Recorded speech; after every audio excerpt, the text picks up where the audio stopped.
नमस्कार, आपके साथ मैं हूं दीपिका शर्मा और आप देख रहे हैं क्राइम तक। दिल्ली एनसीआर में जितने भी आवारा कुत्ते मौजूद हैं, सुप्रीम कोर्ट के आदेश के बाद ये कहा गया है कि उन्हें हटाकर शेल्टर होम्स भेजा जाएगा, जहां पर उनका वैक्सीनेशन होगा, स्टरलाइजेशन होगा और उसके बाद भी उन्हें शेल्टर होम में ही रखा जाएगा।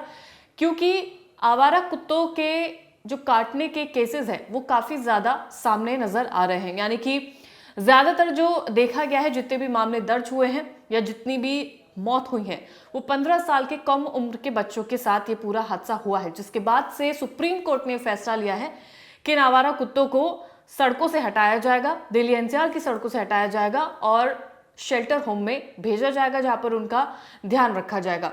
अब इसी आदेश के बाद से पूरा विवाद छिड़ गया है, जहां पर एनिमल लवर प्रोटेस्ट करते हुए नजर आ रहे हैं। वहीं कुछ लोग हैं जिनका मानना यह है कि सुप्रीम कोर्ट ने अच्छा फैसला लिया है, क्योंकि रेबीज की वजह से काफी बच्चों की मौत हुई है।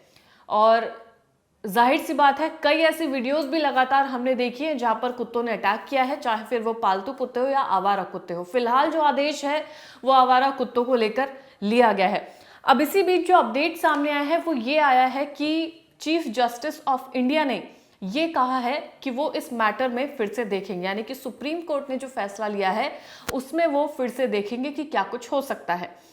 और ये जो पूरा स्टेटमेंट है, जब से सामने आई है तब से एनिमल लवर्स के लिए कहीं ना कहीं एक खुशी की बात सामने आई है। उनको लगता है कि शायद कोई होप होगा, क्योंकि जो जितने भी एनिमल्स लवर हैं उनका लगातार प्रोटेस्ट चल रहा है। उनका कहना ये है कि कोर्ट कोई ऐसा ऑर्डर भी ले सकता था जहां पर इनके लिए या तो शेल्टर होम बढ़ाए जाएं और जहां पर उनका वैक्सीनेशन करने के बाद इन्हें वापस छोड़ दिया जाए, या कुछ ऐसी ड्राइव्स चलाई जाए जहां पर उनका जितने भी स्ट्रीट डॉग्स मौजूद हैं उनका वैक्सीनेशन हो, स्टरलाइजेशन हो और फिर वो समाज के लिए सेफ बनाए जा सके। तो कहीं ना कहीं जो लोग हैं वो बढ़ चुके हैं। कुछ लोगों का मानना है कि सुप्रीम कोर्ट ने सही फैसला लिया है, कुछ का मानना है कि ये गलत फैसला लिया गया है। अब इसी के साथ केंद्र सरकार ने आवारा कुत्तों के काटने की घटनाएं बढ़ने की घटनाओं पर चिंता जताई है और union ministry of housing and urban affairs, ministry of Panchayati Raj and fisheries and ministry of animal husbandry and dairying ने एक्शन प्लान तैयार किया है। इन तीनों मंत्रालयों ने सभी राज्यों को एडवाइजरी जारी की है और इसमें कहा गया है कि देश में 1,53,लाख आवारा कुत्ते हैं।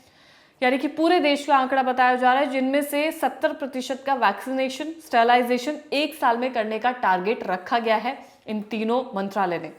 इसके अलावा 2019 की पशु गणना के अनुसार देश में 50 लाख बेसहारा पशु हैं। इस अभियान में पहली बार ग्राम पंचायतें भी शामिल होंगी और मिलकर इस पूरे प्रोसेस को किया जाएगा, जहां पर इन कुत्तों का स्टरलाइजेशन होगा, वैक्सीनेशन होगा। ये पूरे देश की बात कही जा रही है। अभियान के लिए राज्यों को एनिमल वेलफेयर बोर्ड की मदद लेने को कहा गया है। तीनों मंत्रालय ने कदम केंद्र को आवारा कुत्ते की जो बढ़ती हुई घटनाएं हैं और जो रेबीज के कारण मौत हो रही है, और इसी के चलते कई ऐसी शिकायतें दर्ज हुई हैं, जिसके बाद ये पूरा एक्शन प्लान लिया गया है। आवारा कुत्तों को ग्रीन टैग कॉलर लगेगा। ये एक टैग लगाया जाएगा जिससे ये पता चलेगा कि इनका वैक्सीनेशन हुआ है। आवारा कुत्तों को ग्रीन कॉलर टैग पहनाया जाएगा और इस पर उनके वैक्सीनेशन और स्टरलाइजेशन की जानकारी उन्हें दी जाएगी। इसकी सूचना पशुधन पोर्टल पर भी दर्ज करनी होगी। यानी कि किन किन जोन में, किन किन एरियाज में स्टरलाइजेशन और वैक्सीनेशन हो गया है, इस बारे में जानकारी दी जाएगी। बेसहारा पशुओं के स्टरलाइजेशन के बाद उनके कान में हरे रंग का टैग लगाया जाएगा, जिससे उनकी पहचान होगी और इससे नगर निकाय के कर्मचारियों को ये जानकारी भी रहेगी कि उन्हें किन कुत्तों को पकड़ना है और किन्हें छोड़ना है।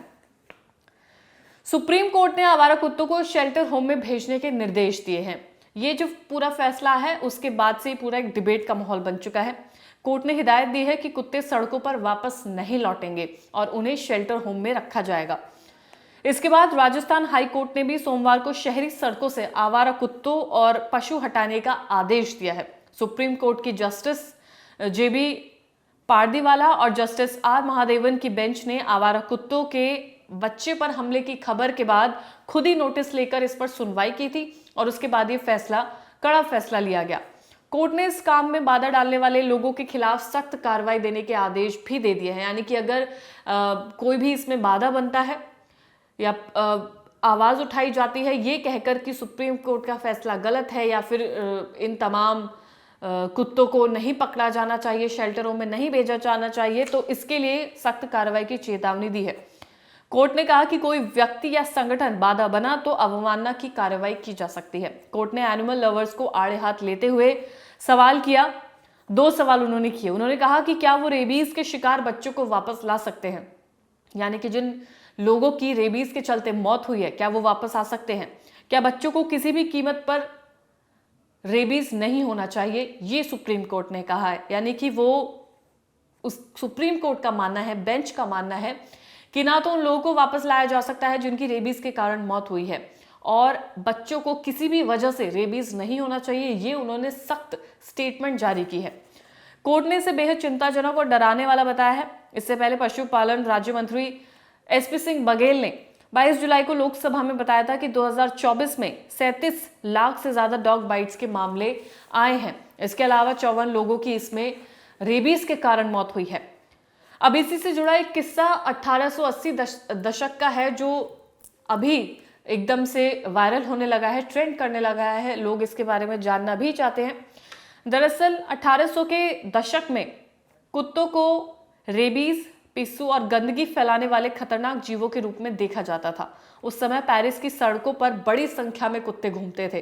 पेरिस प्रशासन ने आवारा कुत्तों को सफाई, स्वास्थ्य और सुरक्षा के लिए एक खतरे के रूप में देखा था। उसी दशक में पेरिस में रेबीज पर नियंत्रण पाने के लिए कुत्तों को और बिल्लियों को बड़े पैमाने पर मारा गया था, यानी कि जो इनकी संख्या थी वो काफी ज्यादा थी। और उसके बाद ये कड़ा फैसला लिया गया और इनको सड़क से हटाने का ये पेरिस का फैसला था। इस कदम का मकसद था फ्रांस को आधुनिक बनाना, सुरक्षित बनाना और गंदगी ना फैले, बीमारियां ना फैले, इस वजह से पूरा एक्शन लिया गया था। लेकिन सड़कों पर जानवरों की कमी के कारण शहर में चूहों की संख्या काफी ज्यादा बढ़ गई थी, और इस संख्या के बढ़ने के कारण ये जो चूहे थे जो नालियों में रहते थे, अब वो गली मोहल्ले से लेकर लोगों के घरों तक पहुंचने लगे थे, जिससे बीमारियां और ज्यादा फैलने लगी थी। तो जो सड़क से कुत्ते हटाए गए थे वो कहीं ना कहीं उल्टा पड़ गया था देश के लिए, सरकार के लिए, गली मोहल्ले के लिए। तो कहीं ना कहीं इस बात से भी इसको जोड़ा जा रहा है। लेकिन जो सुप्रीम कोर्ट का फैसला है वो फैसले में अभी तक कोई बदलाव नहीं है। कुछ लोगों का मानना है कि ये फैसला एकदम सही है, कुछ लोगों का मानना है कि ये गलत फैसला है, यानी कि जो बेजुबान हैं, जो बोल नहीं सकते हैं, उनके साथ गलत किया जा रहा है। लेकिन कहीं ना कहीं अगर हम उन केसेस को देखकर जहां पर उन परिवार के साथ वैसा हादसा हुआ जहां पर कुत्तों के काटने के कारण बच्चों को रेबीज हुआ, रेबीज के कारण उनकी मौत हो जाती है, बच्चे ही नहीं उसमें और भी उम्र के लोग शामिल थे, तो कहीं ना कहीं जब ये कुत्ते अटैक करते हैं तो जो परिवार, जो पीड़ित परिवार है, उनका दुख दर्द भी समझा जा सकता है। वहीं एनिमल लवर्स के लिए भी सुप्रीम कोर्ट ने कह दिया है कि सख्त कार्रवाई की जा सकती है अगर कोई भी इस पूरे फैसले में बाधा बनता है तो। फिलहाल इसमें कोई भी अपडेट होगा क्राइम तक आपको देता रहेगा। धन्यवाद।